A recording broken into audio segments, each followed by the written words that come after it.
sehat selalu ya. Teman-teman, dalam kehidupan kita di masyarakat sehari-hari, tentunya pendapat orang menjadi hal yang cukup penting dan mempengaruhi kehidupan kita sehari-hari. Terkadang orang itu menilai kita dari bagaimana cara kita bersikap dan memperlakukan orang lain. Salah satu aspek sikap yang dinilai adalah sikap rendah hati kita. Oleh karena itu, video kita kali ini belajar rendah hati. Yuk, sangat cocok untuk membantu teman-teman melewati kehidupan sehari-hari. Nah, sebelum kita melanjutkan video ini, silakan teman-teman bantu klik subscribe, aktifkan loncengnya, klik tombol like, dan kalau di akhir kamu merasa video ini bermanfaat, silakan share kepada teman-teman kamu biar kita semua mendapatkan manfaatnya. Oke, kita langsung lanjut ya. Terima kasih atas subscribe ya. Teman-teman, sebenarnya kita ini tentu lebih suka orang yang rendah hati daripada orang yang sombong, kan? Tapi Karya punya satu pertanyaan nih buat teman-teman. Sebenarnya sikap rendah hati ini muncul dengan sendirinya atau dapat kita latih? Apa jawabannya? Muncul sendiri ya? Bukan. Jawabannya adalah sikap rendah hati ini dapat kita latih. Nah, ada beberapa cara yang dapat kita lakukan untuk memunculkan rasa rendah hati ini. Sebenarnya merasa haus pujian layaknya penderita gangguan narsistik itu sedikit banyak berasal dari tidak adanya rasa rendah hati alias sombong. Padahal, rendah hati itu artinya bersikap sederhana terhadap peran diri kita sendiri, tidak melebih-lebihkan dan menganggap lebih hebat dari orang lain. Karena kita akan kadang merasa kalau kita cantik, atau kita kaya, atau kita bisa keluar negeri, dan lainnya itu kita menganggap diri kita itu lebih hebat daripada orang lain. Nah, ini itu bukan sikap dari rendah hati. Nah, sekarang ini rasa rendah hati itu makin lama makin langka. Terlebih lagi di era media sosial yang membentuk perilaku masyarakat yang ingin pamer dengan segala polesan yang tidak sesuai dengan kenyataan bahkan. Ya, ini bukan permasalahan kamu juga, Karya juga kena permasalahan ini, dan tentunya kita semua ingin terbebaskan dari masalah ini, bukan? Maksudnya apa sih polesan-polesan itu? Dan pamer itu, misalnya kita mau makan, kita cari dulu nih angle yang tepat, kita baru foto cekrek, wah kesannya makanannya cantik atau enak atau apa. Terus lagi kalau kita pergi ke suatu tempat, ada yang gedungnya bagus atau apa, kita foto dulu cekrek. Atau kita punya beli tas mahal atau apa, kita foto lagi. Dan sebagai macam lainnya itu adalah pamer ya. Dan ini bukanlah sikap rendah hati. Oleh karena itu, dari era digital kita yang kita ingin pamer, ingin show off itu, sikap rendah hati ini menjadi hal yang sangat menantang. Nah, rendah hati itu sebenarnya adalah melihat sosok diri kita sendiri dengan proporsi yang tepat. Jadi kita itu pas di tengahnya. Karena kalau kita terlalu tinggi menjadi sombong, kalau kayak tadi suka pamer atau apa, itu nanti jadi sombong. Tapi kalau kita terlalu rendah, itu nanti kita menjadi rendah diri gitu. Jadi kita ini harus meracik yang tepat, yang pas agar kita menjadi rendah hati. Nah, untuk meracik itu ada 3 hal yang perlu dipadukan. Yang pertama adalah kesadaran atas kelebihan dan kekurangan diri. Jadi kita tahu nih, kelebihan kita apa, kekurangan kita apa. Jadi kita bisa menilai kita dengan apa adanya gitu. Kalau kita hanya fokus di kelebihan kita aja, nanti kita bisa jadi sombong. Tapi kalau kita pikirnya kekurangan terus, nanti kita jadi rendah diri. Oleh karena itu kita harus sadar akan dua-duanya, kelebihan dan kekurangannya. Yang kedua yaitu keterbukaan menerima kritik. Dan yang ketiga, empati terhadap orang lain. Nah, lantas bagaimana cara kita mewujudkan sikap rendah hati? Berikut ini ada 7 langkahnya. Yang pertama, jangan lelah meminta kritik.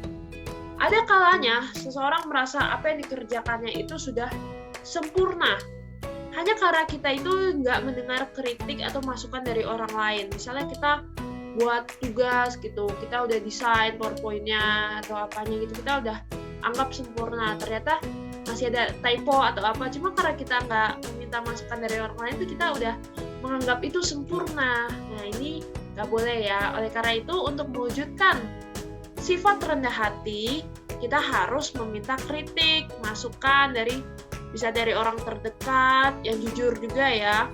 Dan kita jangan ragu menanyakan apakah kita sudah rendah hati atau belum, apakah kelemahan yang perlu kita perbaiki, sehingga kita menjadi sosok yang lebih empati, yang lebih baik. Nah, dengan menanyakan hal-hal ini, kita bisa mengetahui seberapa area yang bisa kita kembangkan dari sifat yang kita miliki selama ini. Yang kedua, itu jangan membela diri. Mungkin secara alami ketika seseorang mendapat kritik atau masukan akan merespon dengan pembelaan diri.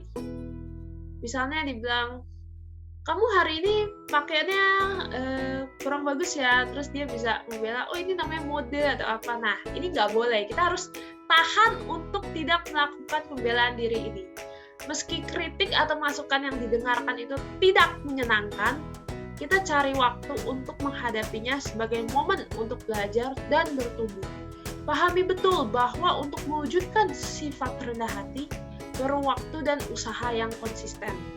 Terbukalah untuk belajar dan menerima masukan dengan ikhlas.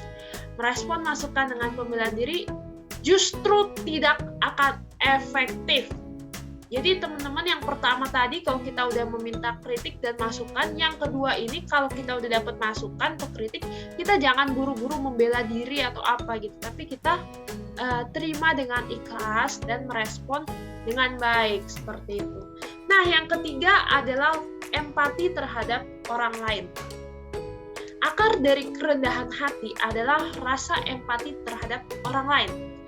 Ada dua bagian krusial dari rasa empati, yaitu kemampuan untuk melihat sesuatu lewat perspektif orang lain sekaligus menghormati keberadaan orang lain.